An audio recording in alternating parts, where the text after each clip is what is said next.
PSCA chairman నూతన కార్యవర్గ సమావేశంలో నీలా ఎలయ్య మాట్లాడుతూ ఏమంటాడు, 100 మందిలో 90 మందికి మాఫీ అయింది, 10 మంది కాలే. 190 మంది ఇంట్లున్నారు, 10 మంది వచ్చి రోడ్డు మీద కాలే కాలే కాలే అంటున్నారు. మరి గత ప్రభుత్వంలో ధనిక రాష్ట్రంలో ఎంతమందికి అయింది? మన ప్రజాప్రభుత్వం వచ్చినాక ఎంతమందికి మనం రుణమాఫీ వేసినాం మీరు చెప్పాల్సిన అవసరం ఉంది. రైతులకు మనం పెద్దపీట వేస్తున్నాం.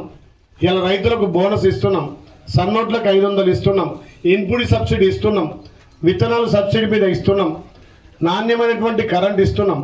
ఇవన్నీ ఇచ్చిన ధనిక రాష్ట్రంలో వాళ్ళు ఇవన్నీ మనం ఇస్తుంటే వాళ్ళు సోషల్ మీడియా ద్వారా వాళ్ళు సంపాదించుకున్న పైసలతోటి వాళ్ళు సోషల్ మీడియాలో మనం ఏ పథకం చేస్తే దానికి ఉల్టా ప్రచారం చేస్తూ ఉన్నారు. అందుకే రైతులకు గత 10 ఏళ్ళు ఏం జరిగింది, ఈ 2.5 సంవత్సరాలు ఏం జరిగిందో మీరు చూడాలి.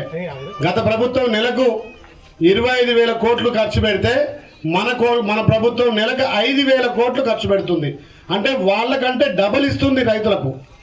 వాళ్ళు ధనిక రాష్ట్రంలో 10 ఏళ్ళు వాళ్ళు ఇయ్యని పనులు మనం చేస్తూ ఉన్నాం. అందుకే ఇవాళ పిఎస్సిసి బ్యాంకులను కూడా అభివృద్ధి చేయాలనే లక్ష్యంతో ఇవాళ అనుభవం ఉన్న వాళ్ళను గ్రామాలలో రైతులకు సేవ చేసే